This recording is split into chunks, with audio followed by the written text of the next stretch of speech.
கர்த்தருடைய பரிசுத்த நாமத்துக்கு மகிமை உண்டாவதாக.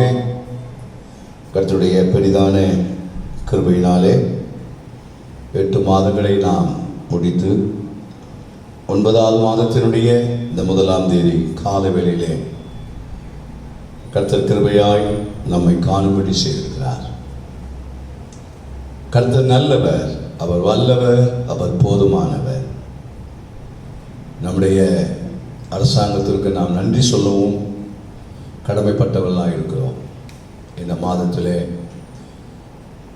வழிபாட்டு தலங்களாகிய நம்முடைய சபை ஆராதனைகளும் நடத்துவதற்கு தேவன் அவர்கள் மூலமாக நமக்கு கிருபை செய்திருக்கிறார். அதற்காக கர்த்தருக்கு ஸ்தோத்திரம். கடந்த மாதங்களெல்லாம் நாம் கர்த்தரை ஆராதித்த நிலைகளிலும் கர்த்தர் நம்மோடு கூட இருந்திருக்கிறார். இந்த ஆரம்ப வேளையிலே சில காரியங்களை உங்களுக்கு நான் சொல்லி வாக்குத்தத்த செய்தியை உங்களோடு பகிர்ந்து கொள்ள விரும்புகிறேன். தயவு செய்து விசுவாசிகள், இந்த திருச்சபை விசுவாசிகள் உங்களுடைய கவனத்திற்கு ஒவ்வொரு நாளும் மாலை நேரத்தில் குறிப்பிட்ட நபர்களுக்கு கர்த்தருடைய பந்தியை இந்த வாரம் கொடுக்கும்படியாக இருக்கிறேன். மாலை 7 மணிக்கு நீங்கள் வரும்படியாக கேட்கிறேன். 25 நபர்கள் அல்லது 30 நபர்கள் மட்டுமே. நீங்கள் வருவதற்கு முன்பதாக தொலைபேசியின் மூலமாய் தயவு செய்து தொடர்பு கொண்டு நீங்கள் அனுமதி பெற்று வரும்படி கேட்டுக்கொள்கிறேன். நமக்கு முழுமையான இந்த தலைவரிலே நமக்கு சுதந்திரம் கிடைக்கிற வரைக்கும் நாம் சில காரியங்களிலே நாம் கவனமுள்ளவர்களாக செயல்பட வேண்டும். நாமே நம்மை கெடுத்துக்கொள்கிறது போல எந்த தவறான அணுகுமுறைகளை நாம் பின்பற்றிவிடக்கூடாது. தளர்வுகளை சரியாய் கவனிக்க வேண்டும். அதை மறுபடியும் கேட்டு அதை பின்பற்ற வேண்டும். ஆகவே நீங்கள் உங்களுக்கு சொல்லப்படுகிறது பிரகாரம் இன்று மாலை முதல் வருகிற ஒவ்வொரு நாளும் மாலையிலே கர்த்தருடைய பந்தி உங்களுக்கு மாலையிலே கொடுக்கப்படும். முகக்கவசம் அணிந்து வாருங்கள்.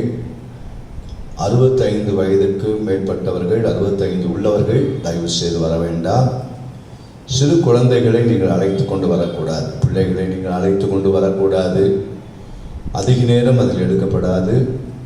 பல மாதங்கள் கர்த்தருடைய பந்தியில் நீங்கள் பங்கு பெறாத நிமித்தம் இப்பொழுது நமக்கு கிடைத்திருக்கிற இந்த சூழ்நிலையிலே நீங்கள் அதை அறிந்து தயவு செய்து தொலைபேசி மூலமாக தொடர்பு கொண்டு நீங்கள் பந்தியிலே பங்கு பெற ஒவ்வொரு நாள் 30 பேருக்கு நான் ஆயத்தம் செய்வேன். நீங்கள் பந்தியிலே பங்கு பெறுகிற நீங்கள் மற்றவர்களுக்கு நம்முடைய சபை விசுவாசிகளை நீங்கள் பார்ப்பீர்களானால் அவர்களுக்கு அதை சொல்லிவிடுங்கள். அடுத்த மாதத்தில் அது வித்தியாசமாய் போகும். இந்த மாதத்தில் மட்டும் இதை விதமாக செய்வேன். கர்த்தர் சித்தமானால் அக்டோபர் மாதத்தில் இன்னும் அதிகமான தளர்வுகள் நமக்கு கிடைக்கும். கர்த்தருக்கு மகிமை உண்டாவதாக. மற்றவைகள் நீங்கள் அறிந்து கொள்ள விரும்பினால் இந்த காலை வாக்குத்தத்த செய்தியை கேட்ட உடனே தொலைபேசியின் மூலமாக அடியனிடத்தில் விசாரித்து நீங்கள் செயல்படும்படியாக உங்களை அன்பாய் கேட்டுக்கொள்ளுகிறேன். கர்த்தருடைய நாமத்துக்கு மகிமை உண்டாவதாக. இந்த 9வது மாதத்திலும் கர்த்தர் நம்மோடு கூட பேசும்படியாக நமக்கு ஆண்டவர் கொடுக்கிற வாக்குத்தத்த வார்த்தையை கேட்க நாம் ஆயத்தமாயிருப்போம். ஏசாயா தீர்க்கதரிசன புஸ்தகம் 51ஆம் அதிகாரம். ஏசாயா தீர்க்கதரிசன புஸ்தகம் 51ஆம் அதிகாரம் 3ஆம் வசனத்தை வாசிக்கிறேன், கவனியுங்கள். ஏசாயா தீர்க்கதரிசன புஸ்தகம் 51ஆம் அதிகாரம் 3ஆம் வசனம். கர்த்தர் சீயோனுக்கு ஆறுதல் செய்வார். இதுதான் இந்த மாதத்திலே ஆண்டவர் நமக்கு கொடுக்கிற வாக்குத்தத்த வசனம், தேவனுடைய வார்த்தை. கர்த்தர் சீயோனுக்கு ஆறுதல் செய்வார். ஆண்டவருடைய பிள்ளைகளாக இருக்கிற நம்முடைய வாழ்க்கையிலே ஆறுதல் என்பது மிக மிக அவசியமானது. கடந்த பல மாதங்கள், மார்ச் மாதத்திலிருந்து இந்த ஆகஸ்ட் 31ஆம் தேதி வரைக்கும் ஆராதனை இல்லை என்கிற ஒரு சஞ்சலம், ஒரு வருத்தம், ஒரு துக்கம், துயரம் ஆவிக்குரிய பிள்ளைகள் எல்லாருடைய இருதயத்திலும் இருந்தது. மெய்யான கிறிஸ்தவருடைய எல்லாருடைய இருதயத்திலும் உண்மையான ரட்சிப்பின் அனுபவம் உடையவர்கள், உண்மையான பாவ மன்னிப்பின் நிச்சயம் உடையவர்கள், பரிசுத்தாவியினால் நிரப்பப்பட்டு தினந்தோறும் பரிசுத்தாவியினால் ஜெபிக்கிற அன்பான தேவனுடைய பிள்ளைகளுடைய இருதயத்திலே பல மாதங்களாக தேவனுடைய வீட்டில் வந்து, ஜெப வீட்டில் வந்து ஆராதிக்க முடியவில்லையே என்கிற துக்கத்தினாலே நிறைந்தவர்களாக இருந்தார்கள். ஆனால் கர்த்தருடைய பெரிதான கிருபையினாலே இந்த 9வது மாதத்திலே ஆண்டவர் ஒரு வாசலை நமக்கு திறந்திருக்கிறார். அவருக்கே சகல துதி கன மகிமை உண்டாயிருப்பதாக. எல்லா கர்த்தருடைய பிள்ளைகளுக்கும் ஊழியர்களுக்கும் சொல்லுகிறேன், எக்காரணத்தை மட்டும் முன்னிட்டும் பிறரை நாம் விமர்சனம் செய்யாமல், நம்முடைய அரசாங்கத்தை நாம் விமர்சனம் செய்யாமல், அவர்களுக்கு நன்றியுள்ள வார்த்தைகளை மட்டும் வாட்ஸ்அப்பிலே நீங்கள் தெரிவிக்கக்கூடியவர்களாக இருக்க வேண்டும். அதில் கவனமுள்ளவர்களாக இருங்கள். தேவையில்லாத தேவையற்ற காரியங்களை வாட்ஸ்அப்பிலே கர்த்தருடைய பிள்ளைகள் பயன்படுத்தாதீர்கள். உண்மையான ஊழியர்கள் இதில் கவனமாக இருங்கள். கர்த்தர் சீயோனுக்கு ஆறுதல் செய்வார். ஏனென்றால் அந்த சீயோனுக்குள்ளே 3ஆம் வசனத்தில் சொல்லப்பட்டிருக்கிறது, பாலான ஸ்தலங்களை எல்லாம். அதற்கு பிறகு அங்கே சொல்லப்பட்டிருக்கிறது, அதன் வனாந்தரத்தை என்று சொல்லப்பட்டிருக்கிறது. அங்கே அதுக்கு பிறகு பார்க்கிறோம், அதன் அவாந்தர வெளியை. 3 காரியங்கள் அங்கே தெளிவாய் சொல்லப்பட்டிருக்கிறது. சீயோனுக்கு ஏன் கர்த்தர் ஆறுதல் செய்கிறார்? அங்கே பாலான நிலைகள், பாலடைந்து போன காரியங்கள். நம்முடைய ஆவிக்குரிய வாழ்க்கையிலே சில நேரங்களிலே நாம் ஏன் ஆறுதலை ஆண்டவரிடத்தில் எதிர்பார்க்கிறோம்? ஏதோ ஒரு காரியத்திலே குடும்பங்கள் பாலடைந்து போகிறது. சபை ஆவிக்குரிய நிலைகளிலே உற்சாகத்தை இழந்து, ஆவிக்குரிய மகிமையை இழந்து, ஆவிக்குரிய உற்சாகத்தை இழந்து பாலடைந்து போனதான நிலையில் இருக்கிறார்கள்.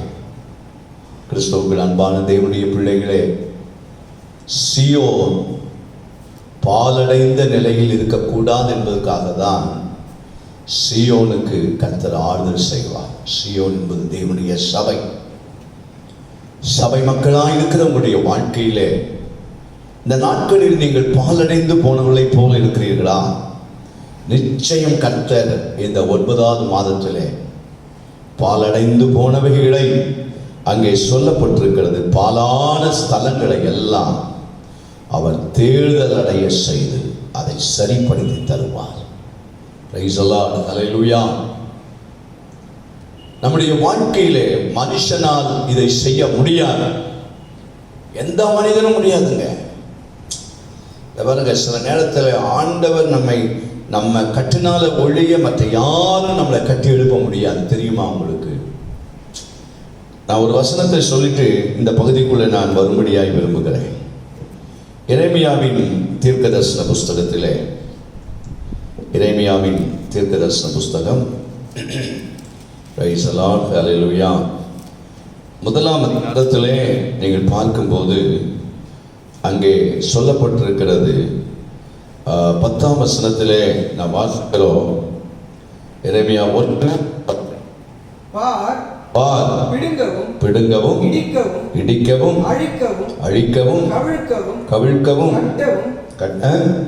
கட்டவும் நாட்டவும் உன்னை இன்றைய தினம் ஜாதிகளின் மேலும் ராஜ்யங்களின் மேலும் ஏற்படுத்தினேன் என்று கர்த்தர் என்னுடனே சொன்னார்.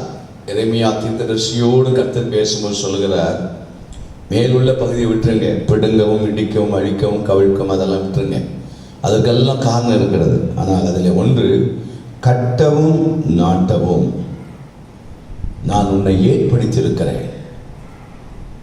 இந்த நாட்களிலே பலான ஸ்தலங்களை கர்த்தர் கட்டக்கூடியவர்.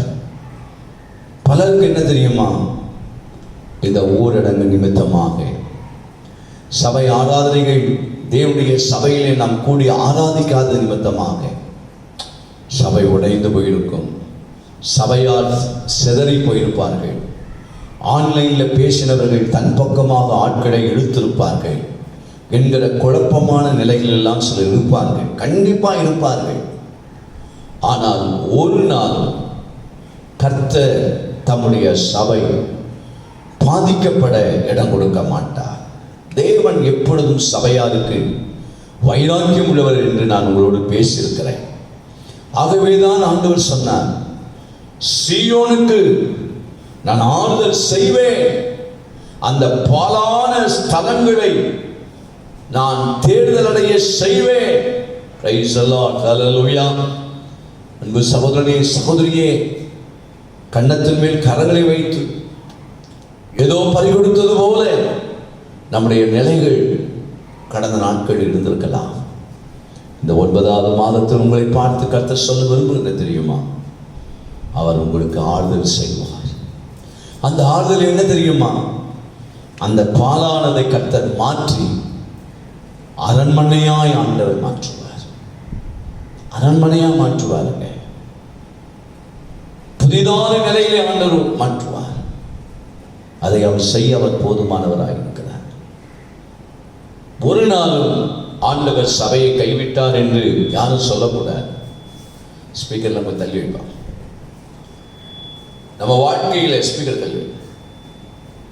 வேதத்தில் ஏசாயா தீர்க்கதரிசன புஸ்தகம் 49ஆம் அதிகாரத்திலே அங்கே சொல்லப்பட்டிருக்கிறது.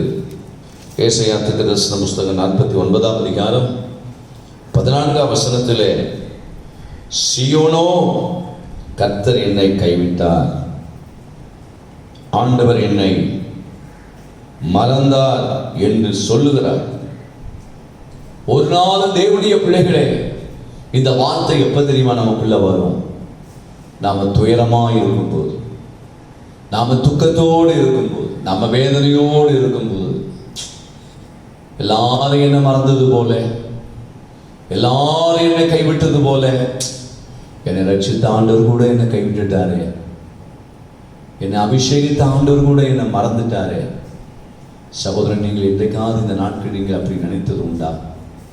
உங்களை பார்த்துதான் கர்த்தருடைய ஊழியனாய் சொல்கிறேன். சீயோனாய் இருக்கிற நீங்கள் கர்த்தர் இந்த காலவெளியிலே உங்களை ஆத்துமாவிலே ஒரு ஆறுதலை ஆண்டவர் தருவாராக. நீங்க 31ஆம் தேதி ஒரு பெருமூச்சு விட்டுருப்பீங்களே, அப்பாடா ஓரளவு பிரச்சனை தீர்ந்தது. நிச்சயமா சொல்றேன், அநேகருக்கு நல்ல செய்தியை அரசாங்கத்திலிருந்து வந்தபடினாலே ஒரு ஆறுதல், ஒரு நிம்மதி இருதயத்தில் கிடைத்திருக்கும் அல்லவா? நம்ம வாழ்க்கையில் சில நேரங்களில் நாம் அதிகமாய் துயரப்படுகிற நேரங்கள், துக்கப்படுகிற நேரங்கள், கவலைப்படுகிற நேரங்கள், பிறராலே நாம் காயப்படுகிற நேரத்திலே நாம் என்ன நினைக்கிறோம் தெரியுமா? கர்த்தர் என்னை கைவிட்டுட்டார் போல இருக்குது, கர்த்தர் என்னை மறந்துட்டார்னு சொல்லப்பட்டிருக்குது. ஆனால் வேதம் சொல்கிறது, ஸ்திரீயானவள் தன் கற்பத்தின் பிள்ளைக்கு இறங்காமல் தன் பாலகனை மறப்பாலோ? அவர்கள் மறந்தாலும் நான் உன்னை மறப்பது இல்லை அப்படின்னு சொல்றார். அவர்கள் மறந்தாலும் நான் உன்னை மறக்க மாட்டேன். ஒரு தாய் தன் பிள்ளையை இறங்காமல் அப்படின்னு சொல்லப்பட்டிருக்கிறது. அப்படியானால் ஒரு தாயினுடைய கடமை என்ன தெரியுமா? தம் பிள்ளையின் மேல் இரக்கத்தை காண்பிப்பது. தன்னுடைய ஆறுதலை, தன்னுடைய இரக்கத்தை எதோடு ஆண்டவர், யாரோடு ஆண்டவர் ஒப்பிட்டு இருக்கிறார்? ஒரு தாயோடு ஒப்பிட்டு இருக்கிறார். வேதத்தில் சில இடங்களில் பாருங்கள், தன்னுடைய அந்த இரக்கம், அந்த மனதுருக்கம் ஒரு தகப்பனோடு ஆண்டவர் ஒப்பிட்டு இருக்கிறார், ஒரு தாயோடு ஒப்பிட்டு இருக்கிறார். அங்கே சொல்லப்பட்டிருக்கிறது, ஸ்திரீயானவள் தன் கற்பத்தின் பிள்ளைக்கு இறங்காமல் இறங்குவது. ஆண்டவருடைய பிள்ளையே, இந்த 9வது மாதத்தில் கர்த்தர் இறங்கி உங்களுக்கு ஆறுதல் செய்வார். அவருடைய இரக்கம் உங்களுக்கு ஆறுதல் செய்யும். ஆமென், அல்லேலூயா. ஆண்டவருடைய இரக்கம் அவருடைய ஆறுதலை வெளிப்படுத்தும். இனி ஒரு காலம் நீங்கள் பாலானவர்களாக இருக்க ஆண்டவர் விட மாட்டார். ஒரு காலம் ஆண்டவர் விட மாட்டார். என்னை மறந்துட்டார்னு சொல்லாத சகோதரனே, கர்த்தர் என்னை மறக்கவில்லை. நீங்க சொல்லுங்க, கர்த்தர் என்னை மறக்கவில்லை. கர்த்தர் என் மேல் நினைவாய் இருக்கிறார். கணவன் சொல்லணும், மனைவி சொல்லணும், கர்த்தர் என் மேல் நினைவாய் இருக்கிறார். பிள்ளைகள் சொல்லணும், கர்த்தர் எங்கள் மேல் நினைவாய் இருக்கிறார், எங்க குடும்பத்தின் மேல் நினைவாய் இருக்கிறார். அதுதாங்க நமக்கு ஆறுதல். நம்ம என்ன தெரியுமா சில நேரத்தில் நினைக்கிறோம், சொந்தக்காரங்களாம் இல்லை நினைக்கல, சொந்தக்காரங்களாம் நம்மளை மறந்துட்டாங்க, சொந்தக்காரங்களாம் நம்மளை கை, அதெல்லாம் பைபிளில் இருக்குதுங்க. இப்படி தான் இருப்பாங்கன்னு வேதத்தில் இருக்குது. அது அப்படி தான் இருக்கும். நான் சில நேரத்தில் அப்படி தான் தேற்றிக்குவேன். சில நேரத்தில் ஊழியத்தில் எல்லா சபை மெய்ப்பர்களுடைய நிலையம் அப்படி தான். சில நேரத்தில் மெய்ப்பர்களை இந்த காலத்தில் கைவிட்ட விசுவாசிகள் இருக்கிறாங்க. மெய்ப்பர்களை கைவிட்ட விசுவாசிகளை உங்கள்கிட்ட ஸ்ட்ராங்கா சொல்றேன். வேத வசனத்தின்படி நீங்கள் உங்கள் வாழ்க்கையிலே உங்கள் மெய்ப்பரை நீங்கள் கைவிடாதபடிக்கு சபை கூடி வருகிற நேரத்தில் அவரவர்கள் அவருடைய சபையிலே போய் நீங்கள் ஆராதிப்பதுதான் உங்களுடைய மெய்ப்பருக்கு நீங்கள் காண்பிக்கிற ஆறுதல். தெரியுமா? புதிதான ஒரு சபைக்குள்ள போய் ஆன்லைன்ல பிரசனத்தை கேட்டு அவங்க அட்ரஸை பார்த்து அவங்க ஃபோன் நம்பரை பார்த்து நீங்க 20 வருஷமா 10 வருஷமா ஆராதித்த சபையை விட்டுட்டு ஆன்லைன் நம்பரை பார்த்து ஆன்லைன் அட்ரஸை பார்த்து நீங்க போனீங்கன்னா அங்க நீங்க ஒரு அனாதைகளை போல தான் இருப்பீங்க. ஒரு நாள் இந்த தவறு நீங்கள் செய்யக்கூடாது. பிரைஸ் தி லார்ட், ஹல்லேலூயா. ஏன் நான் சொல்றேன், ஆனா அப்படி செய்கிறதுனால ஊழியக்காரர் ஒரு நாளும் சரி இதுதான் இந்த உலகம், இப்படிதான் இந்த விசுவாசி இப்படிதான் அப்படின்னு சொல்லிட்டு ஊழியத்தை விட்டுட்டு போக மாட்டார். இன்னும் நல்ல ஊழியம் செய்து நீங்க உட்கார்ந்த இடத்துல வேற ஒரு ஆளை கொண்டு வந்து உட்கார வச்சிருவார். உங்களுக்கு கொடுக்கப்பட்ட பொறுப்பை நீங்க விட்டுட்டு வெளியே போகும்போது உங்களை விட சூப்பரான ஆளை கொண்டு வந்து உள்ள உட்கார வச்சு அந்த வேலையை கர்த்தர் செய்வார். அதுதான் எங்களுக்கு ஆறுதல். இத்தனை வருஷம் ஊழியத்தில் வந்தவர்களும் உண்டு, போனவர்களும் உண்டு. போனதுனால எதுவும் பாதிக்கப்படலை. அந்த இடத்துல போன ஆளை விட சூப்பரான ஆளை கொண்டு வந்து உட்கார வச்சுதான் சபை ஊழியம். புரிகிறதா? அந்த இடம் காலியாகாது. பிரைஸ் தி லார்ட், ஹல்லேலூயா. புரிகிறதா? ஆவிக்குரிய வாழ்க்கையிலே நான் உங்களுக்கு சொல்லுகிறேன், கர்த்தர் எங்களை மறந்தார் என்று சொல்லாதீங்க. கர்த்தர் எங்களை கைவிட்டார்னு சொல்லாதீங்க. சீயோனுக்கு ஆறுதல் செய்கிறவர் அவர்தான். பாலான இடங்கள் எல்லாம் அவர் தேர்தல் அடைய செய்வார். கர்த்தருடைய பரிசுத்த நாமத்திற்கு மகிமை உண்டாவதாக. 142ஆம் சங்கீதத்திலே நாம் பார்க்கும்போது, சங்கீதம் 142 3ஆம் வசனம் 4ஆம் வசனத்தை வாசிக்க கேட்போம். என் ஆவி என்னிலே தியங்கும் போது என் பாதையை அறிந்திருக்கிறீர். பாருங்க, என் ஆவி என்னிலே தியங்கும் போது, சில நேரத்தில் நம்முடைய ஆவி ஒரே குழப்பமான நிலையில் இருக்கும். சில நேரங்களில் யார்கிட்டையும் நம்ம பேச மாட்டோம். நம்ம ஆவியில ஒரே குழப்பம். என்னமோ ஏது நடக்க போதோ, என்ன சம்பவிக்க போதோ, அப்படியெல்லாம் நம்முடைய ஆவியிலே ஒரு கலக்கம், ஒரு பயம். இந்த வைரஸ் நாட்களில் அநேக மக்கள் ஊழியரிடத்தில் ஜெபித்த காரியம் என்ன தெரியுமா?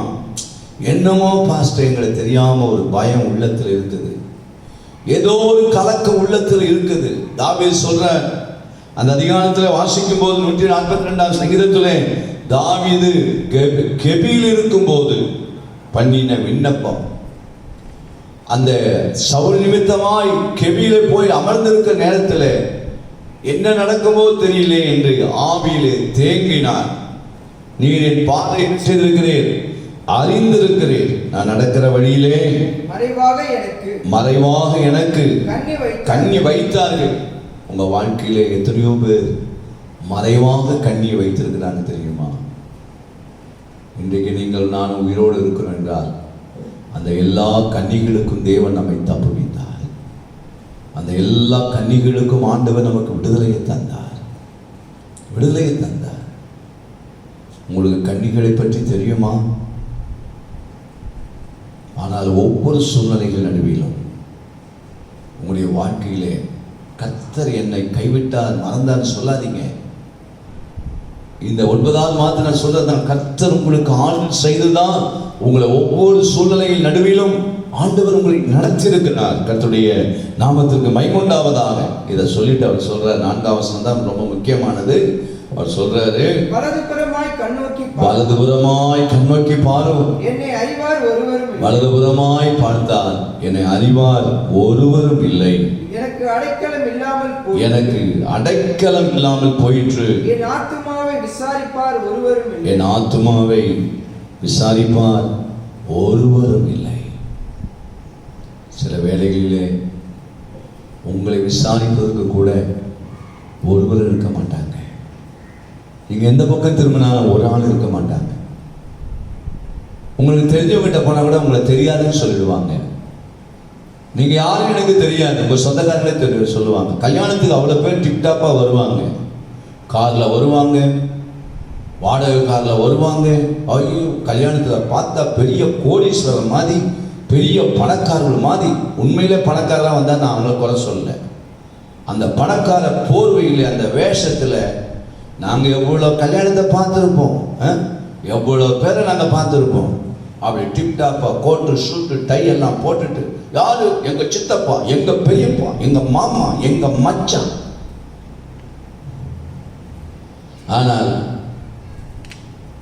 இவர் தனிப்பட்ட வாழ்க்கையில பார்த்தீங்கன்னா வலது புறத்திலும் மாமாவையும் காணும், மச்சானையும் காணும், சித்தப்பாவையும் காணும், பெரியப்பாவையும் காணும்.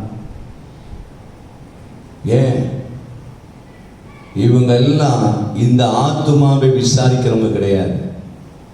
இந்த கல்யாணத்துக்கு வந்தவங்க எல்லாம் இந்த சொந்த பந்தத்தை நான் பேசுறேன், 3வது ஆளை பேசலை. இவங்க எல்லாம் வந்து அட்டன் பண்ணிட்டு போறவங்க. உங்களை கடைசி வரைக்கும் விசாரிக்கிறவர் யார் தெரியுமா? கர்த்தர் மட்டும்தான். நீங்க வலதுபுறமாய் பார்த்தாலும் சரி, இடதுபுறமாய் பார்த்தாலும் சரி, ஒருவர் இருக்க மாட்டாங்க. ஆனா வலதுபுறத்திலும் இடதுபுறத்திலும் உங்களுக்கு ஆறுதல் செய்கிற கர்த்தர் மட்டும்தான் இருப்பார். சில நேரங்களில் சபை மேய்ப்பெல்லாம் இருக்கிற எங்ககிட்ட வந்து சபை மேய்ப்பெடுத்தல் வந்து சில நேரத்தில் ஆலோசனை கேட்பாங்க. பாஸ்டர், இந்த ஃபங்க்ஷனை நடத்தலான்னு இருக்கிறேன், என்கிட்ட அப்படியெல்லாம் சிலர் கேட்டிருக்கிறாங்க. அப்படி எல்லா பாஸ்டர்ட்டையும் சபை போதர்கிட்ட கேட்பாங்க. ஏன்னா நாங்கள் சபையாருக்கு தானே பேசிட்டு இருக்கிறோம், சபை இல்லாமல் சுற்றுறவங்கிட்ட நாங்கள் பேசலை. புரிகிறதா? சபை இல்லாமல் சுற்றுகிறவர்கள் இனி வரும் காலத்தில் சபை வாசல் திறக்கும் போது கர்த்தர் உங்களோடு பேசியிருக்கிறார். நீங்க உள்ள போயிடணும், சபைக்குள்ள போயிடணும். கர்த்தர் உங்களுக்கு எந்த சபையை ஆவிக்குரிய சபை வைத்திருக்கிறார், அந்த உள்ள நீங்க போய் கர்த்தரை ஆராதித்து பகலத்துக்கு போறதுக்கு ஆயத்தமாயிடுங்க. பிரைஸ் தி லார்ட், ஹல்லேலூயா. அப்ப நான் சொல்லுவேன், என்ன செய்ய போறீங்க? எங்க சித்தப்பா பணம் தரேன்னு இருக்காரு, எங்க பெரியப்பா பணம் தரேன்னு இருக்கிறார், எங்க மாமா பணம் தரேன்னு இருக்கிறாரு. நான் கேட்பேன், அன்பளிப்பா கொடுக்குறாங்களா? இல்ல மாஸ்டர், கடனா தரேன்னு இருக்கிறாங்க. எவ்வளோ?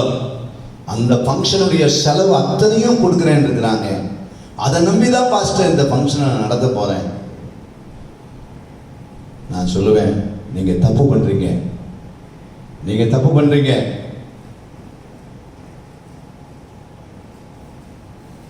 நீங்க அவங்க கொடுப்பாங்கன்னு சொல்லி நீங்க செய்ய பார்க்குறீங்க பார்த்தீங்களா?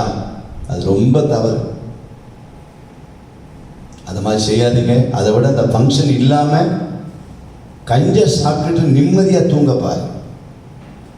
நகையை போட்டு நிம்மதி இல்லாமல் இருக்கிறத விட, கடனை வச்சுக்கிட்டு நிம்மதி இல்லாமல் இருக்கிறத விட, இருக்கிறத வச்சு வாழ தெரிஞ்சுன்னா உனக்கு நெஞ்சில் ஆளுதல், இருதயத்தில் ஆளுதல். என்னைக்கு அன்னைக்கு இந்த சொந்தக்காரங்க கொடுத்தாங்க அல்லது கொடுப்பாங்கன்னு சொல்லி நீ காரியங்களை நடத்தி கார்டுகளை போட்டு அதை பண்ணி இதை பண்ணி இத்தனாம் தேதி வா பணம் தரேன்னா அவங்க வீட்டை பூட்டிட்டு போயிடுவாங்க. எங்க போய் நிற்ப? நடந்திருக்குதா பாருங்க. உங்க வீட்டில் நடக்காததுனால அப்படிலாம் இல்லை பாஸ்டர் அப்படின்னு பேசாத. நடந்திருக்கிறவங்களை வச்சுதான் நான் பேசுறேன், நடந்திருக்கிறவங்களை வைத்து பேசுகிறேன். ஆனால் உங்களை விசாரிக்கிறவர் கர்த்தர். இந்த காலவில் சகோதரி சகோதரியே, வலதுபுறத்தில் பார்த்தால் எனக்கு கர்த்தர், இடதுபுறத்தில் பார்த்தால் கர்த்தர், வலதுபுறத்தில் பார்த்தால் கர்த்தர், முன்னாலே பார்த்தால் கர்த்தர், பின்னாலே திரும்ப நான் கர்த்தர். எனக்கு ஒரு ஆறுதல் என்ன தெரியுமா? என் இடதுபுறம் வலதுபுறம் முன்னால பின்னால எல்லாம் கர்த்தர் என்னை சூழ்ந்திருக்கிறார். அப்படியே கிருபைகள் என்னை சூழ்ந்திருக்கிறது. என்னை சூழ சொந்த பந்தங்கள் எல்லாரையும் பார்க்கிறதை விட கர்த்தரை நான் பார்க்கிறேன் பார்த்தீங்களா, அதுதான் என்னுடைய ஆவிக்கு ஆறுதல். என் ஆவி தேங்கும் போது, என்னுடைய ஆவியில நான் சோர்ந்து போகும்போது ஆறுதல் யார் தெரியுமா? சீயோனுக்கு ஆறுதல் செய்வன் சொன்னார் அல்லவா, அவர்தான். உங்க மேய்ப்பன் சொல்லுகிற ஆலோசனையிலே நீங்க குடும்பத்தை கட்டினீங்கன்னா நான் உங்களுக்கு சொல்றேன், நீங்களும் உங்க குடும்பத்தும் நல்லா இருக்கும். சும்மா போகிற வரவங்கெல்லாம், வீட்டுக்குள்ள வரவங்க போறவங்கெல்லாம் சொல்லி உன் குடும்பத்தை நாசமாக்கிறாரு. கண்டித்தும் பேசுவேன், நான் எச்சரித்து பேசுவேன், ஜாக்கிரதையா இரு என்று சொல்லுவேன். அதே சமயத்தில் ஆறுதலான வார்த்தைகள் இந்த கால்வழியில் நான் உங்களுக்கு சொல்லுகிறேன். நீங்கள் நன்றாய் இருப்பதற்கு உங்களுடைய வலது பக்கத்திலும் இடது பக்கத்திலும் நீங்க, நான் சொல்றது உங்களுக்கு புரிகிறதா? 139 சங்கீதத்தை நீங்கள் பார்ப்பீர்களானால், சங்கீதம் 139 அவர் சொல்லுகிறார் 5ஆம் வசனத்திலே, முற்புறத்திலும் பிற்புறத்திலும், பார்த்தீங்களா, முற்புறத்திலும் பிற்புறத்திலும் நீர் என்னை நெருக்கி உமது கரத்தை என் மேல் வைக்கிறீர். ஓ ஹல்லேலூயா. உமது கரத்தை, என்னங்க கரம் அது? உங்களை ஆசீர்வதிக்கும் கரம்.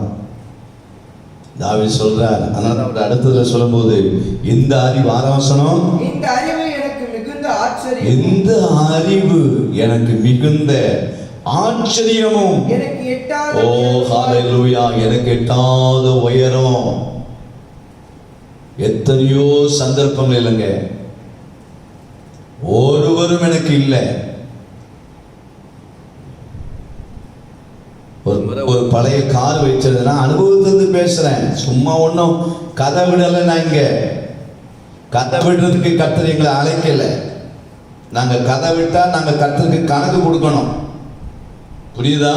சும்மா எதுவும் விமர்சனம் பண்ற வேலையெல்லாம் வச்சுக்க கூடாது இயேசுவின் நாமத்தினால.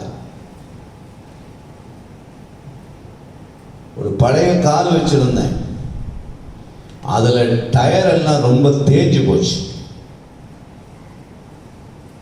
அந்த தேஞ்சு போன டயர்ல காரை ஓட்டுனா எங்கேயாவது போய் ஏதாவது ஒரு விபரீதம் நடந்துருமே அப்படின்னு ஒரு நபர்கிட்ட போய், அது நகையெல்லாம் போட்டுட்டு இருக்குது. நான் சொன்னேன், நீங்க நினைச்ச ஒரு டயர் வாங்கி கொடுக்கலாமே அப்படின்னு. சிரிச்சுக்கிட்டே பதில், அதெல்லாம் நானே ரொம்ப கஷ்டத்தில் இருக்கிறேன் அப்படின்ட்டாங்க. நான் கடனா கேட்கல, நான் எப்பவுமே கடன் கேட்குற ஆள் கிடையாது. நான் என்னை பொறுத்த வரைக்கும் அப்படிதாங்க. இருந்தால் சாப்பிடுவேன், இருந்தால் காரில் பெட்ரோல் போடுவேன், இல்லைன்னா பேசாமல் கப்சிப்னு இருப்பேன். ஆனால் இது வரைக்கும் கர்த்தர் எனக்கு ஆறுதலின் தேவனாகவே இருந்திருக்கிறார். அதனால தான் உங்கள்கிட்ட தைரியமாக நான் பேசுகிறேன். என்னை விசாரித்தவர் கர்த்தர் மட்டும்தான். நான் அழுத போதெல்லாம் என் கண்ணீரை துடைத்தவர் கர்த்தர் மட்டும்தான். ஆமென் என்று சொல்றீங்களா? மற்றவங்களாம் நம்மளை பார்த்து அழாதன்னு சொல்லிட்டு போயிடுவாங்க. ஆனால் ஆண்டவர் அப்படி இல்லைங்க. அவர் அழுகையை நிறுத்துவதற்குரிய காரியங்களை ஆண்டவர் செய்வார். அதில் உதவி அவங்க செய்யலை. நான் பரவாயில்லன்னு வந்துட்டேன். ஆனால் அன்றைக்கு ஆண்டவர் சொன்னார், இதுதான்ப்பா உலகம், இதுதான். நான் உங்கள்கிட்ட சொல்கிறேன், உங்கள் இடதுபுறத்திலும் வலதுபுறத்திலும் உங்களுடைய முன்புறத்திலும் பின்புறத்திலும் அவர் உங்களை நெருக்கி அவர் தம்முடைய கரத்தை உங்கள் மேலே வைப்பார். சொல்லுவார், இந்த கரத்தை சில நேரத்தில் நீங்கள் சாவு வீட்டுக்கு போனீங்கன்னா அந்த குடும்பத்தில் வேதனையோடு இருக்கிறவங்க தோல் மேலே நம்ம கை போடுவோம். ஏன் தெரியுமா? அந்த தோல் மேலே அவங்க கை போட்டு அந்த முதுகு மேலே அப்படி தட்டி கொடுப்போம். அந்த தோல் மேலே கை போடும்போதே அவங்களுக்கு ஒரு ஆறுதல். அவங்க முதுகில் அப்படி நம்ம மெதுவாக தட்டி கொடுக்கும்போது அவங்களுக்கு ஒரு ஆறுதல், அந்த சூழ்நிலையில் இருக்கிறவங்களுக்கு ஒரு ஆறுதல். இதே போல தான் நம்முடைய வாழ்க்கையில் சில நேரங்களில் எல்லாரும் நம்மளை கைவிட்டுட்டு எல்லாரும் நம்மளை விட்டு விலகி இருக்கும்போது கர்த்தர் சொல்லுவார், உன்னை விசாரிக்க யாரும் இல்லையா? முன்புறத்திலும் பின்புறத்திலும் நான் இருக்கிறேன், என் கரத்தை நான் மேலே வைக்கிறேன். இதை பார்த்தவுடனே தான் தாவீது ராஜாவுக்கு ஒரே ஆச்சரியம். இந்த அறிவு எனக்கு மிகுந்த ஆச்சரியம். ஆறுதல் செய்கிற தேவன் இந்த காலை நேரத்திலே, இந்த செப்டம்பர் 1ஆம் தேதி காலையில் அருமையான விசுவாசிகளே, உங்களை விசாரிப்பதற்கு யாரும் இல்லை என்று சோர்ந்து விடாதீர்கள், நம்பிக்கை இழந்துடாதீங்க. உங்களை விசாரிக்கும் தேவன் இருக்கிறார். ஏனென்றால் 142ஆம் சங்கீதத்திலே தாவீது சொல்லும்போது 2ஆம் வசனத்தில் சொல்லுகிறார், அவருக்கு முன்பாக என் சஞ்சலத்தை என்ன செய்கிறேன்? என் சஞ்சலத்தை நான் ஊற்றுகிறேன். சஞ்சலத்தினாலே நிறைந்திருக்கிறார்.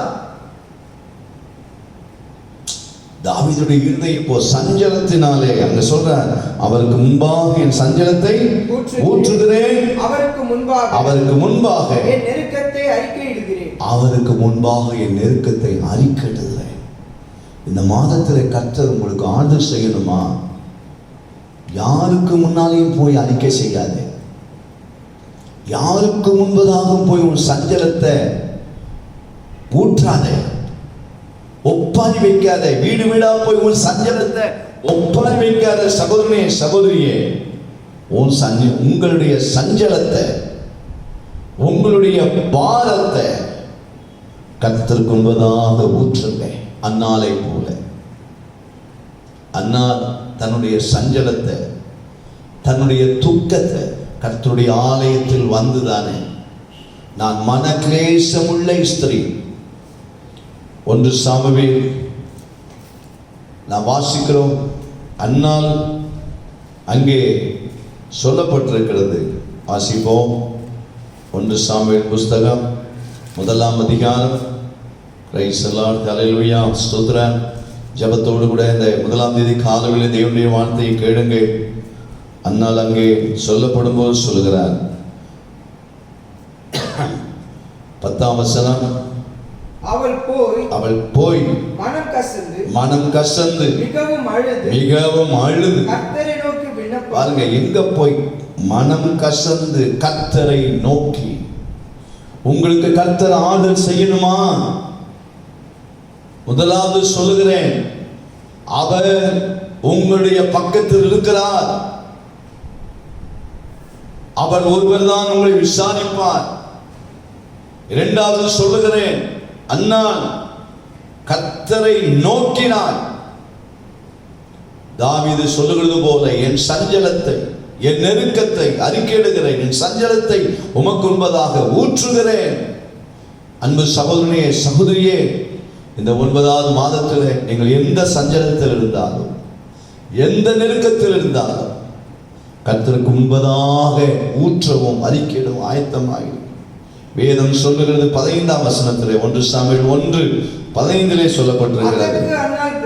அதற்கு அன்னாள் பிரதியுத்தரமாக, அப்படி அல்ல ஆண்டவரே, நான் மனக்லேசமுள்ள ஸ்திரீ, நான் திராட்சரசமாகிலும் மதுவாகிலும் குடிக்கவில்லை. நான் கர்த்தருடைய சந்நிதியில் என் இருதயத்தை ஊற்றிவிட்டேன். சொன்னாப்ல, கர்த்தருடைய சந்நிதியிலே என் இருதயத்தை என்ன செய்து விட்டேன்.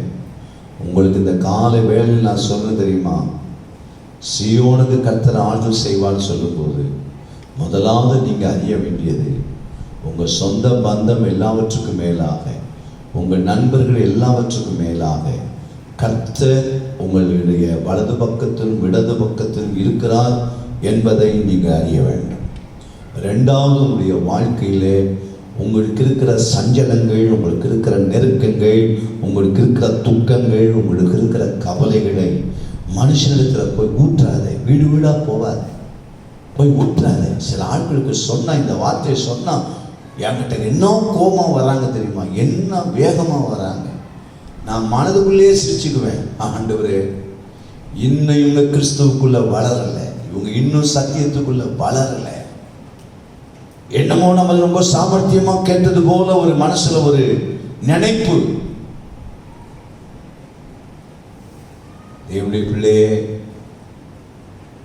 இந்த ஏழி அதை பார்த்த உடனே நான் கர்த்தருடைய சமூகத்தில் என் சஞ்சலத்தை அப்படியே ஊற்றினேன். உடனே 17ஆம் வசனத்தில் அவர் என்ன சொன்னார் தெரியுமா? ஏழி என்ன சொன்னார் தெரியுமா?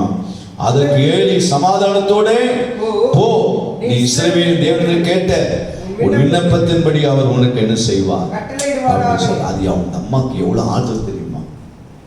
நீங்க கர்த்தருடைய சமூகத்தில் ஓட்டிட்டீங்கன்னா ஊழியக்காரரை கொண்டு கர்த்தர் பேசிடுவார். சில நேரத்தில் ஊழியக்காரர்கிட்ட பேசிட்டு அப்புறம் ஜெபம் பண்ண போவாங்க. நான் சில நேரத்தில் சொல்லுவேன், எதுக்கு வந்தீங்க? சில காரியத்தை பற்றி, வீட்டில் இருக்கிற பிரச்சனையை பற்றி பேச வந்திருக்கேன் பாஸ்டர். என் புருஷனை பற்றி, என் மனைவி பற்றி, என் பிள்ளையை பற்றி, அல்லது என் சபைக்குள்ளே நம்ம சபைக்குள்ளே ஒரு சிஸ்டர் கடன் வாங்கிட்டாங்க, ஒரு பிரதர் கடன் வாங்கிட்டாங்க. நான் அதை தான் சொல்லுவேன். சில நேரத்தில் வீடுகளுக்குள்ளே வரவங்க உங்கள்கிட்ட பழகி உங்கள் பலவீனத்தை புரிஞ்சுக்கிட்டு கடன் வாங்கிட்டு போயிடுவாங்க. அதனால தான் நீங்கள் கவனமாக இருங்க அப்படின்னு சொன்னால், இப்படிப்பட்ட ஆட்களுக்கு என் மேலே ரொம்ப எரிச்சல், பயங்கர எரிச்சல். என்ன பண்ணுறது? ஆனால் அதுக்காக நான் சொல்லாமல் இருக்க முடியுமா? சொல்லித்தானே ஆகணும். இதனால் எத்தனை பேர் அக்கினியிலிருந்து தப்புவிக்கப்பட்டிருக்கிறார்கள் தெரியுமா? இந்த மாதிரி சூழ்நிலை அக்கினியிலிருந்து தப்புவிக்கப்பட்டிருக்கிறாங்க. என்கிட்ட வந்து சொல்ல, நல்ல வேலை பாஸ்டர் சொன்னீங்கன்னுவாங்க. இந்த மாதிரி ஆட்கள் பாஸ்டர் கெடுத்து போட்டாருன்னுவாங்க. இதுதான் உள்ள பிரச்சனை. சபை மேய்ப்பருக்குள்ள பிரச்சனை இருந்தாங்க. சில ஆட்களுக்கு நல்லது சொன்னால், கெட்டதை செய்கிற ஆட்களுக்கு நம்ம சொன்ன காரியம் கெட்டதாக தெரியும். புரியுதா? ஞானமுள்ள விசுவாசிகளாக இருங்க. ரைஸ் எல்லாம் கவனமுள்ளவர்களாக இருங்க. கர்த்தருடைய சமூகத்திலே அவள் ஊற்றினபடியே, நான் கர்த்தருடைய சதியை இருதயத்தை ஊற்றின அப்படின்னாலே உடனே அந்த ஆசாரியனாகிய ஏலியிடத்திலே கர்த்தர் சொல்லியிருக்கிறார், நீ போ, உன் விண்ணப்பத்தை அவர் கட்டளையிடுவார். 18ஆம் வசனத்தின் கடைசி பகுதியில் சொல்லப்பட்டிருக்கிறது, அப்புறம் அவள் துக்க முகமாக இருக்கல. அதுன்னு அர்த்தம் என்ன? அவளுக்கு ஒரு ஆறுதல் வந்துருச்சு. இனி நான் துக்கமாக இருக்க மாட்டேன், கர்த்தர் என்னோடு கூட பேசிட்டார், எனக்கு ஆறுதல் வார்த்தையை தந்துட்டார், அவருடைய வார்த்தை எனக்கு வந்துட்டு. நாளிலே கர்த்தர் உங்களுக்கு ஆறுதல் செய்வாராக. கர்த்தருடைய சமூகத்திலே உங்களை தாழ்த்துங்கள், ஒற்றுங்கள். நம்முடைய ஆண்டவரை பற்றி இருக்கிற வார்த்தை என்ன தெரியுமா? அவருக்கு கொடுக்கப்படுகிற அநேக பேர்களிலே ஒரு பேர் என்ன தெரியுமா? 2 கொரிந்தியர் 1ஆம் அதிகாரம் 3ஆம் வசனத்தை வாசிக்க கேட்போம். 3:4.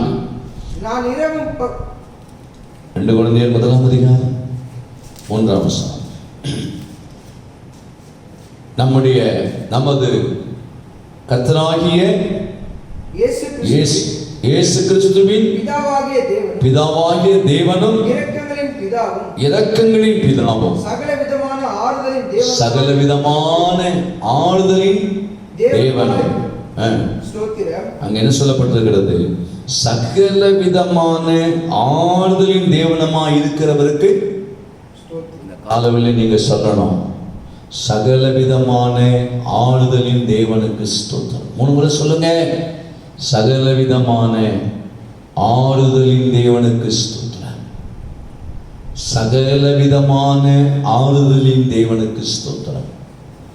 சகல விதமான ஆறுதலின் தேவனுக்கு ஸ்தோத்திரம். எத்தனை நேரம் கர்த்தரை ஆண்டு பிடித்திருக்கிறார். தகப்பன் இறக்கும் போது கர்த்தரை ஆறுதல் பிடித்திருக்கிறார். தாய் இறக்கும் போது கர்த்தரை ஆறுதல் பிடித்திருக்கிறார். என்னுடைய துணைவியாக இருக்கும் போது கர்த்தர் என்னை ஆறுதல் படுத்திருக்கிறார். என்னுடைய பணத்தை நான் இழந்த போது பல முறை ஞாபக குறைவினாலே, மறதியினாலே பல ஆயிரங்களை நான் தொலைத்திருக்கிறேன். அந்த நேரங்களெல்லாம் எனக்கு பணம் 10 ரூபாய் 1000 ரூபாய்க்கு சமம். 1000 ரூபாய் இருந்தால் 1 லட்சம் பார்க்கிறது போல பார்ப்பேன். யாராகிலும் ஒருவர் அந்த நாட்களிலே, நான் சொல்வது 76 77 வருடங்களிலே என்னை நேசிக்கிற அருமையான விசுவாச குடும்பங்கள் ஒரு சிலர் இருப்பார்கள். அந்த 77வது வருஷத்தில் என் கையிலே வந்து ஒரு காணிக்கை அவர் கொடுப்பார்கள். அந்த காணிக்கையை நான் பார்க்கும்போது அதில் ஒரு 100 ரூபாய் இருக்கும், சில நேரங்களில் அதில் ஒரு 300 ரூபாய் இருக்கும். அந்த நேரத்தில் அது எனக்கு எப்படி இருக்கும் தெரியுமா? 3 லட்சம் போல தெரியும். பண கஷ்டத்தில் இருக்கிறவங்களுக்கு தாங்க பணத்தினுடைய அருமை தெரியும். சிலருக்கு பணம் பாக்கெட் நிறையா வந்துச்சுன்னா பணத்தினுடைய அருமை தெரியாது. ஜாக்கிரதையாயிரு, கவனமாயிரு. அப்படிப்பட்ட அந்த நேரத்தில் ஒரு சமயம் என்னுடைய மறதியினாலே அவசியமான தேவைகளுக்கென்று வைத்திருந்த ஒரு 3 முறை நான் பணத்தை இழந்திருக்கிறேன். 100 ரூபாய் 200 ரூபாய் இல்லைங்க, 2000 ரூபாய் 3000 ரூபாய், ஒரு முறை 10,000 ரூபாய். அப்பெல்லாம் எனக்கு எவ்வளோ வேதனை தெரியுமா? ஆண்டவரே, இவ்வளவு கஷ்டத்தில் பணம் போயிட்டேப்பா. நான் யார்கிட்ட போய் கேட்பேன்? எனக்கு பயங்கரமான வேதனை, கண்ணீர். அன்றைக்கு என் உள்ள உடைந்தது. என் மனைவிட்டு சொன்னேன், பணம் போயிட்டு நாளைக்கு எப்படி நான் வீட்டு வாடகை கொடுக்குறது? ஏன்னா நான் வாடகை வீட்டில் இருந்தேன். அல்லேலூயா. ஐநாவளத்தில் நான் வீடு வாடகைக்கு இருந்தேன், திருமங்கலத்தில் நான் வீடு வாடகைக்கு இருந்தேன், கோயம்பேட்டில் நான் வீடு வாடகைக்கு இருந்தேன். இந்த வாடகை பணம் போயிடுச்சே, ரொம்ப வேதனையோடு இருந்தேன். நான் ஏன் சொல்ல தெரியுமா? சகல விதமான ஆறுதலின் தேவன் பணம் இல்லாத அந்த நேரத்திலையும் அவர் எனக்கு ஆறுதலாக இருந்தார். நான் சொல்றது போலதான் உங்க வாழ்க்கையும். அவர் ஆறுதல் தரலன்னா, நீங்க ஒன்று சொல்லட்டுமா? உங்களுக்கு கர்த்தர் ஆறுதல் தரலன்னா, அநேகருக்கு ஆறுதல் இல்லாதனால தான் சூசைட் பண்ணிட்டாங்க. நமக்கு ஆறுதல் வந்தா தற்கொலை தடுக்கப்படும். புரியுதா? ஆறுதல் வேணுங்க. பாருங்க, மனைவி வந்து ரொம்ப வேதனையோடு இருக்கும்போது புருஷன் ஆறுதல் சொல்லணும். பல இடங்களில் நடக்கிற சம்பவம் என்ன தெரியுமா? மனைவி ரொம்ப வேதனையோடு இருக்கும்போது புருஷன் பெட்ரோல் எடுத்து ஊத்துற மாதிரி வார்த்தைகளை கொட்டுவார். தப்பெல்லாம் புருஷன் மாதிரி தான் இருக்கும், ஆனால் பெட்ரோலை மோதி ஊற்றுவார். அந்த அம்மாவுக்கு என்ன பண்ணுறதுன்னு தெரியாது. ஒன்னே ஒன்று தான் தெரியும். அந்த நேரம் பார்த்தீங்கன்னா எதிர்க்கப்பட்ட மண்ணெண்ணெய் கேண்டு ஒரு சாத்தா அங்கே தான் கரெக்டாக குளிப்பான். மண்ணெண்ணெய் கேனு, கேஸு. அந்த நேரத்தில் கொஞ்சம் அப்படி அவர் திச்சிட்டு அப்படி போன உடனே ஜீவனை விட்டுருவான். ஏன் எல்லாரும் என்ன ஒரு மாதிரி பேசினாங்க, கடைசியில் என் புருஷனே வந்து என்ன இப்படி பேசிட்டாங்களே. அந்த ஆறுதலின் வார்த்தை இல்லைன்னு போது தான் அந்த பிரச்சனை. அதே போலதான் கணவனுக்கும் அப்படித்தான், மனைவிக்கும் அப்படித்தான், பிள்ளைகளுக்கும் அப்படித்தான். அதனால சொல்லுவேன், குடும்பத்துக்குள்ள எந்த குடும்பத்துக்குள்ள பிரச்சனை இல்லை, ஒருவருக்கு ஒருவர் ஆறுதலா இருங்க. அது இல்லைன்னா நம்முடைய வாழ்க்கையில நம்ம வாழுகிறதுல அர்த்தம் இல்லாம போயிடும். சகல விதமான ஆறுதலின் தேவன் உங்க வாழ்க்கையில சில நேரத்தில் வேலையில் போயிடுச்சு, எப்படி இருக்கும்? இந்த கொரோனா காலத்தில் விசுவாச குடும்பத்தில் ஒரு சகோதரன் மரித்து போனார். அந்த சகோதரிக்கு எவ்வளவு துக்கம் இருந்திருக்கும். சில ஊழியருடைய குடும்பங்களிலே நல்ல ஊழியர்கள் இந்த உலகத்தை விட்டு தேவ ராஜ்யத்துக்கு போயிட்டாங்க. சிலர் என்ன சொல்றாங்க, அவர் பரலோகம் போயிட்டார், இவர் உயிரோடு இருக்கிறார், இவர் இப்படி விமர்சனம் பண்றார். தயவு செய்து இந்த அதிக பிரசித்தனமான பேச்செல்லாம் பேசக்கூடாது. வேதம் சொல்லுகிறது, அழுகிறவருடனே கூட அழுங்க.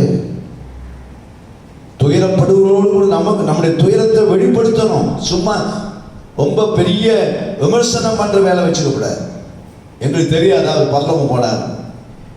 அவருக்கு ஒரு மனைவி, பிள்ளைகள், அவருடைய சபை மக்கள் அவளுக்கு நம்ம ஆறுதலா இருக்கணுமே தவிர விமர்சனம் பண்ற வேலையா இருக்கப்படாது.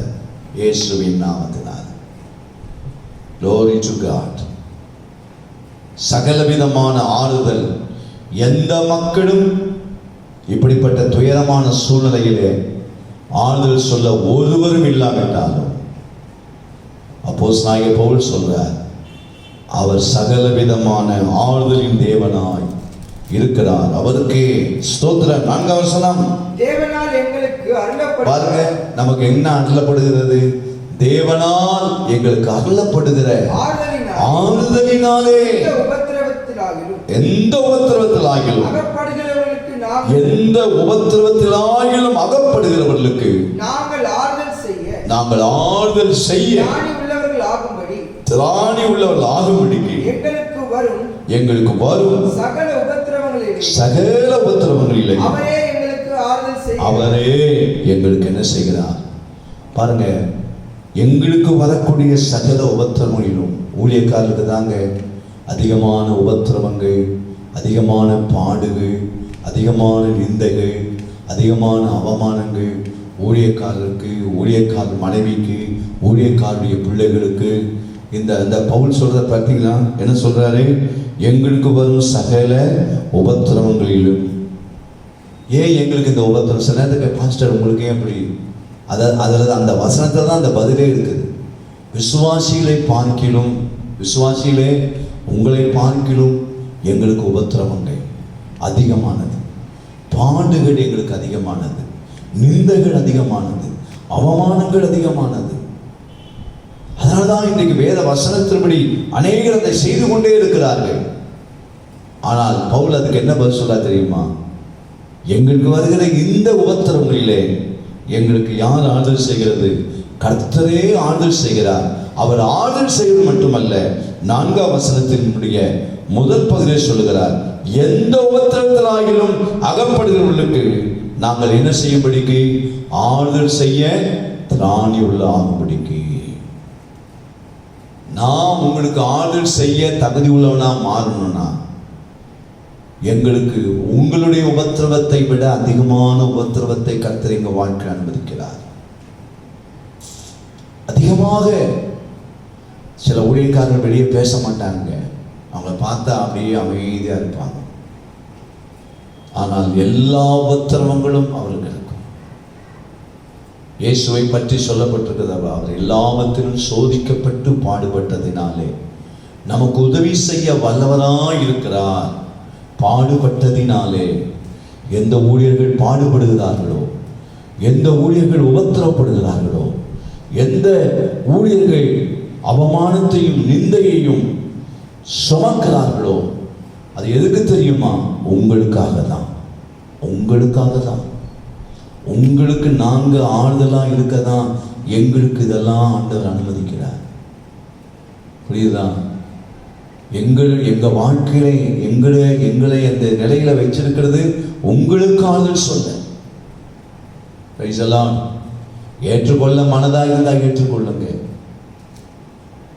நாங்க எவ்வளோ ஊழியக்காரரை பார்த்துட்டோம். இந்த 9வது மாத்திரம் சொல்றேன், அன்பான தேவனுடைய பிள்ளையே, சீயோனுக்கு ஆறுதல் செய்வார். அந்த ஆறுதலை அவர் செய்ய வேண்டும் என்றால் அவர் உங்களுடைய பக்கத்தில் இருக்கிறார் என்ற உணர்வு இருக்கணும். 2வது, உங்க சஞ்சலத்தையும் உங்க வருத்தத்தையும் துக்கத்தையும் அவருடைய சமூகத்தில் ஊற்றி விடுங்க. கர்த்தர் ஏலியை போன்ற ஆட்களை அனுப்பி உங்கள் சபை போதகர் மூலமாய் உபத்திரப்பட்டு கொண்டிருக்கிற உங்களுடைய ஊழியர் உங்களுடைய உபத்திரவத்துக்கு ஆறுதல் சொல்லும் கிருபையை அவருக்கு தந்திருப்பார். அந்த பலனை தந்திருப்பார். உங்கள் சபை மேய்ப்பரால தான் நீங்கள் ஆறுதல் பெற முடியும். வேற யாரும் உங்களுக்கு ஆறுதல் தர முடியாது. தெரியுமா? ஒரு தகப்பன் தான் தன் பிள்ளைக்கு ஆறுதல் கொடுக்க முடியும். ரோட்ல போறவங்க எல்லாம் தகப்பன் மாதிரி தெரியும், ரோட்ல போறவங்க எல்லாம் தாய் மாதிரி தெரியும். ஆனா உங்களுக்கு அவங்க ஆறுதல் சொல்ல முடியாது. உங்களை பெற்றெடுத்த தகப்பன், உங்களை வளர்த்து உருவாக்கின தகப்பன் தான் உங்களுக்கு ஆறுதல் கொடுக்க முடியும். ஆவிக்குரிய சபைக்குள்ளே உங்களை நடத்தின ஆவிக்குரிய தகப்பன் தான் உங்களுக்கு ஆறுதல் சொல்ல முடியும். அதுக்காக எப்ப பார்த்தாலும் சிரிச்சுக்கிட்டே இருப்பான்னு நினைக்க கூடாது. கண்டிக்க வேண்டிய நேரங்களில் கண்டிப்பார்கள். ஏசாயா தீர்க்கதரிசன புஸ்தகத்திலே நாம் வாசிக்கிறோம் 66ஆம் அதிகாரம் 13ஆம் வசனத்திலே. ஏசாயா தீர்க்கதரிசன புஸ்தகம் 66ஆம் அதிகாரம் 13ஆம் வசனம். ஒருவனை அவன் தாய் தேற்றுவது போல நான் உங்களை தேற்றுவேன். நீங்கள் எருசலேமிலே பாருங்க, ஒருவனை அவன் தாய் தேற்றுவது போல ஆண்டவர் தேற்றுவேன்னு சொல்லியிருக்கிறாருங்க. நம்மளை கர்த்தர் அப்படி தேற்ற இந்த மாதத்திலே அவர் சித்தமுடையவராக இருக்கிறார். ஏசாயா 40:1 நேரம் அதிகமாக நான் முடிக்க விரும்புகிறேன். ஏசாயா 40:1 என் ஜனத்தை ஆற்றுங்கள். தேற்றுங்கள். அவர் சொல்றார், என் ஜனத்தை ஆற்றுங்க, தேற்றுங்க. இந்த நாட்களே கர்த்தருடைய பிள்ளைகளே, ஒருவரை ஒருவர் விசுவாசிகளே, கர்த்தருடைய பிள்ளைகளே, ஒருவரை ஒருவர் ஆற்றுங்கள், தேற்றுங்கள். ஆண்டவருடைய வார்த்தை உங்களுக்கு கொடுக்கப்படுகிறதே. இந்த மாதம் ஆறுதலின் மாதமாக வைத்துக் கொள்ளுங்கள். ஏசாயா 51:12 வாசியுங்கள். ஏசாயா 51:12.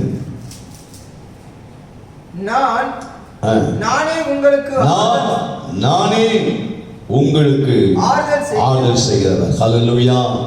நானே உங்களுக்கு ஆறுதல் செய்கிறவர்.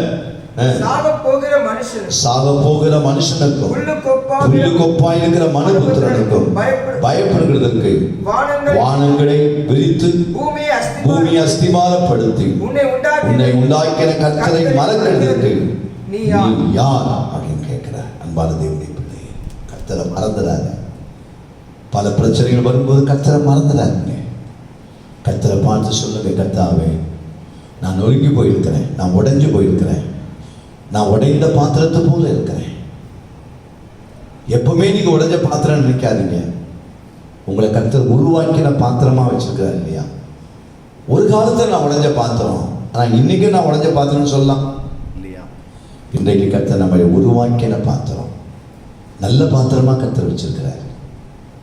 எல்லாருடைய வாழ்க்கையில் அப்படிதாங்க. ஊழியரும் சரி, விசுவாசிகளும் சரி, சில நேரத்தில் நீங்க உடைந்து போகும்போதெல்லாம் உங்களை உருவாக்கிட்டார். அந்த உருவாக்குற இடம் தான் நானே. அந்த வார்த்தை, நானே உங்களுக்கு என்ன செய்வேன், ஆறுதல் செய்வேன்.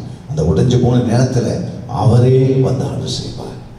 லூக்கா 7 அதிகாரத்தில் தன்னுடைய ஒரே மகனை இழக்க கொடுத்த அந்த தாய் வழியிலே அந்த மரித்த வாலிபனை சுமந்து கொண்டு போகும்போது இயேசு பார்த்தார், அந்த தாயை பார்த்தார். பார்த்த உடனே அவர் சொல்றார், அதாதே மனதுருகினார். அவர் அந்த ஆறுதல் இருந்தாங்க. அவர் அந்த ஸ்திரீக்கு கொடுத்த ஆறுதல், அழாதம்மா அப்படின்னு சொல்லி அந்த வாலிபனை எடுத்து உயிரோடு கொடுத்துட்டார். நம்முடைய வாழ்க்கை இந்த மாதத்தில் கர்த்தர் நம்மை பார்த்து சொல்ல விரும்புகிறது, அழாத சகோதரனே, அழாத சகோதரியே, கர்த்தர் உங்கள் எல்லா சூழ்நிலைகளிலும் இந்த மாதத்தில் அவர் உங்களுக்கு உதவி செய்வார், தேர்தலையே செய்வார். பலான ஸ்தலங்களை எல்லாம் ஆண்டவர் எடுப்பித்து தருவார். நீங்க இனிமேல் வனாந்தரமாக இருக்க மாட்டீங்க, நீங்க அவாந்தர வழியா இருக்க மாட்டீங்க. அந்த வசனத்தை நான் வாசித்து முடிக்கும்படியா இருக்கிறேன். ஏசாயா 51:3 அங்கே சொல்லப்பட்டிருக்கிறது. ஏசாயா தீர்க்கதரிசன புஸ்தகம் 51:3 அதன் பாலான ஸ்தலங்கள் எல்லாம் தேர்தலை செய்வார். இந்த மாதத்தில் எல்லாவற்றிலையும் ஒரு மாற்றத்தை தேவன் உங்களுக்கும் உங்கள் குடும்பத்துக்கும் ஆண்டவர் தருவார். அதின் வனாந்தரத்தை, உங்கள் குடும்பத்தில் ஏற்பட்ட வனாந்தரத்தை ஏதேனை போல மாற்றுவார். ஏதேனை போல என்றால் நீங்கள் ஆதியாகமம் 2 அதிகாரத்தை வாசித்துக் கொள்ள வேண்டும். ஏதேன் தோட்டம் எப்படி இருந்தது தெரியுமா? எல்லாமே அங்கே இருந்தது. அதுபோல கர்த்தர் உங்கள் வாழ்க்கையிலே வனாந்தரமாய் போயிட்டு அந்த கடந்த சில மாதங்களிலே அந்த வனாந்தரத்தை ஆண்டவர் ஏதேன் தோட்டத்தை போல மாற்றுவார். அதின் அவாந்தர வெளியை கர்த்தரின் தோட்டத்தை போல ஆக்குவார். அன்பு சகோதரனே, சகோதரியே, கர்த்தர் இந்த காரியங்களை உங்களுக்கு ஆண்டவர் செய்வார். நீங்கள் ஆண்டவரோடு கூட நீங்கள் சரியாக இருந்தால் போதும். உங்களுக்கு எல்லா நன்மைகளையும் இந்த மாதத்தில் தேவன் தந்து ஆச்சரியமாய் ஆண்டவர் நடத்துவார். கண்களை மூடுவோம். எங்கள் பரலோக பிதாவே, எங்கள் சர்வவல்லமை இரட்சகரே, இந்த 9வது மாதத்தில் எங்களுக்கு கிடைத்திருக்கிற ஆறுதலான நல்ல செய்திகளுக்காக ஸ்தோத்திரம். எங்கள் அரசாங்க அதிகாரிகள் மூலமாய், முதலமைச்சர் மூலமாய், சென்ட்ரல் கவர்மெண்ட்ல இருக்கிற எங்கள் பிரதமர் மூலமாய் எங்களுக்கு கிடைத்திருக்கிற நல்ல செய்திகளுக்காய் நாங்கள் உம்மை ஸ்தோத்திரிக்கிறோம்.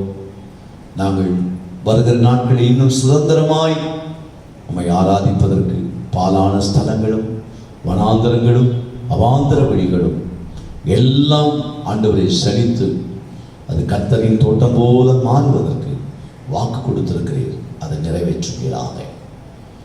50 நாட்கள் இத்தனை நாட்கள் ஜெபித்த எல்லா பரிசுத்தவான்களுடைய ஜெபத்தினுடைய அந்த மகிமை வருகிற நாட்களிலே வெளிப்பட போகிறது என்கிற விசுவாசத்தோடு அடியனுடைய முகத்தை நோக்கி பார்க்கிறேன். இதுவரைக்கும் ஜெபித்து எழுப்புவதற்காய் காத்திருந்த ஒவ்வொருடைய அந்த ஜெபத்துக்குள்ள பதிலை இனி வரும் நாட்களில் எங்கள் தேசம் காண கர்த்தருடைய பிள்ளைகள் காண உதவி செய்யும். அவருடைய சபையில் அந்த ஆத்துமாக்கள் நிலைத்திருக்க உதவி செய்யும். நம்முடைய கருத்தில் அர்ப்பணிக்கிறோம். இயேசுவின் நாமத்தில் பிதாவே, ஆமென், ஆமென். என் ஆத்துமாவே கர்த்தரை ஸ்தோத்திரி, என் முழுவதுமே பரிசுத்த நாமத்தை ஸ்தோத்திரி. என் ஆத்துமாவே கர்த்தரை ஸ்தோத்திரி, கர்த்தர் செய்த சகல உபகாரங்களையும் மறவாதே. ஆமென். ஒரு அறிவிப்பு, இன்று மாலை கர்த்தருடைய பந்தி 25 பேருக்கு கொடுப்பேன். முன்னதாக நீங்கள் தொலைபேசியிலே அனுமதியை பெற்றுக்கொள்ள வேண்டும். ஒருவேளை 25 பேர் சொல்லிவிட்டால் அடுத்த நாள் கொடுப்பேன். அப்படி மற்றவர்களுக்கு அப்படி இந்த வாரத்திலே அதை அபிதமாக செய்வேன். புரிந்து கொள்ளுங்கள். கவனமாய் முகக்கவசம் அணிந்து வாருங்கள். 65 வயதுக்கு மேற்பட்டோர் வரக்கூடாது. சிறு பிள்ளைகளும் வரக்கூடாது. ஆனால் இந்த தளர்வுகள் அக்டோபரில் அது மாறிவிடும். இந்த தளர்வுகள் நமக்கு அக்டோபரில் வரும். இந்த மாதத்திலே இல்லை. நாம் சரியாக இதை பின்பற்றினால் நமக்கு எல்லா தளர்வுகளும் கிடைக்கும். இதில் ஏதாவது நம்ம குளறுபடி பண்ணிட்டால் நமக்கு சிக்கலை நாமளே வர வைத்துக் கொள்வோம். கவனமுடையவர்களாக கர்த்தர் உங்கள் எல்லாரையும் இந்த செப்டம்பர் மாதத்திலே கர்த்தர் உங்களை ஆசீர்வதிப்பாராக.